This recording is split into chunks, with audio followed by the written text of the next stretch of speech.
All right, guys, Coach Lou here from BJJ Dominance. So one of our last videos, we went over the stuff in the ankle. I'm a huge believer, because I do this stuff on my own, for my own body. If there's a problem in the knee, it starts in the ankle or the hip, right? Now, the ankles are usually a good indicator of what's going on up the system. Meaning, just a quick review, if we have lack of dorsiflexion, meaning being able to pull that back, or plantarflexion, meaning being able to pull that guy all the way back, right? A certain optimal range, and then depending on your sport or whatever you do, when we're talking about jiu-jitsu here, I think we need pretty mobile joints, right? So skipping the knee for right now, I'm gonna go right into the hip. One of the best stretches I found, understand that the hip is the middle of the body, right? And I forget the actual number, but I think there's 26 actual muscles that connect the lower half and upper half that wrap around, right? There's a lot of stuff going on there. Then you have your superficial muscles, which is like, you could say the rectus abdominis, what everybody wants to see, the six pack, and you have the deeper stuff, right? What's more important is the deeper stuff that attaches from, there's muscles that go, like literally muscles that goes from the top of your thigh bone over your hip into your spine, right? There's muscles that go from the hip directly into the spine. Super important, because that dictates posture. One of the big things I want you guys to do is just a simple test.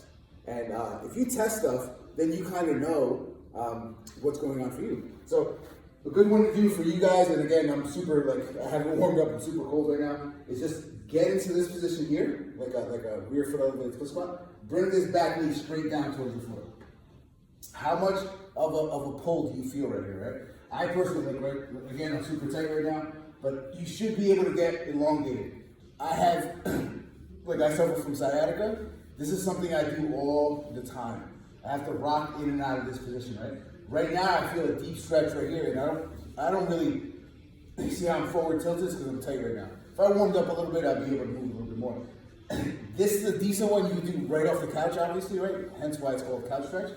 For people that are a bit more, that's easy, you literally go up against a wall, right? You gotta be able to get this back foot. Now, there's no way I can do it right now, but you gotta be able to get this back foot here and your knee close to the wall, right? Now, one of the big things is to consider, let's take the actual foot out of the equation. What we wanna do, and somebody that's even too high for, you could literally start down here. One of the big things I want you to understand, though, right?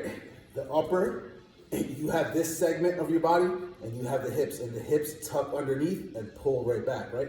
We do not want to be this way with an arch, in a sense, and we do not want to be, it's kind of like, I don't see anybody doing that, but super, super exaggerated this way, for this test, rather, right, or stretch. There's very much like yoga positions that you get into here. So what we want to do is we want to be able to move this right here, right?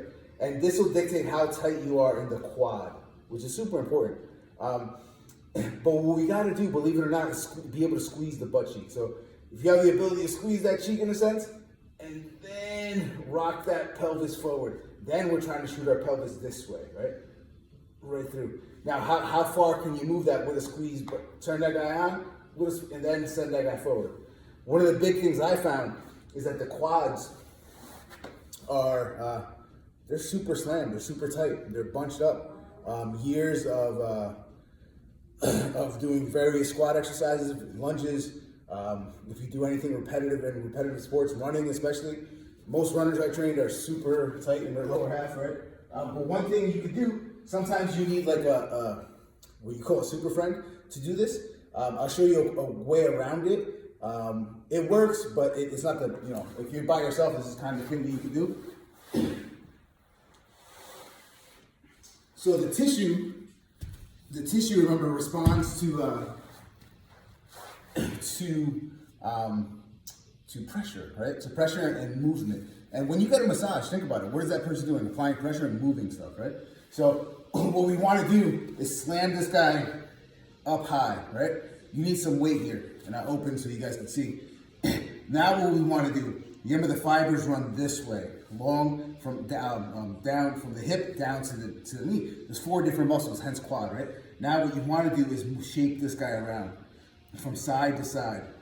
I personally, like, I would think you would want something wider. The more surface area you grab, the better. But if this is all you got, 25-pound plates, more than enough. You could also put pressure down, right? That's fine. You're gonna shop around, find what hurts. Apply the pressure appropriately, right?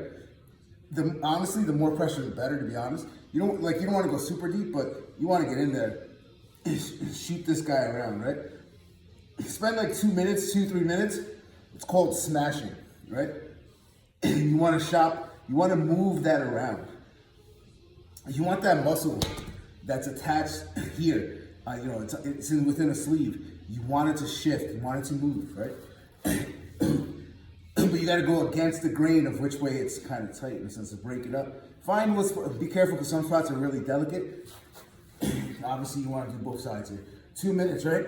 Do this for about 2 minutes, just like so. Or, to be honest, you could have a friend roll it out hard with a massage roller. Or they could honestly just take their foot, right? They press their foot this way, not killing you, right? But putting some good pressure, and then shifting their foot. The guys who want to get your significant other, whoever, doesn't matter, right? But then what we want to do after, let me just get in here while I talk to you guys, because I do want to retest. You want to get in here and find that kind of jump that's kind of tight, right? And the reason I'm only going to work the quads right now, because the hips are obviously the quads, the adductors, right? The hamstrings and the glutes.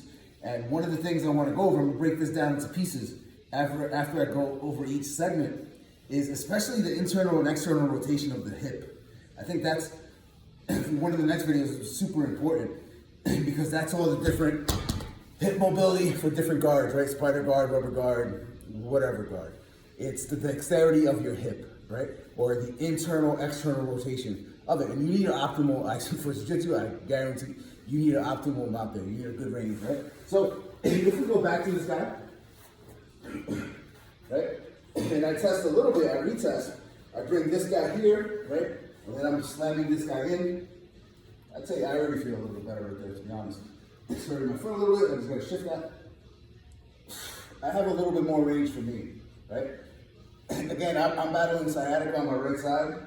I have to do some more work to make that feel good, but this is a lot better than when I just did it a couple minutes ago. It doesn't take much work. 10 minutes of work, make you feel amazing, right?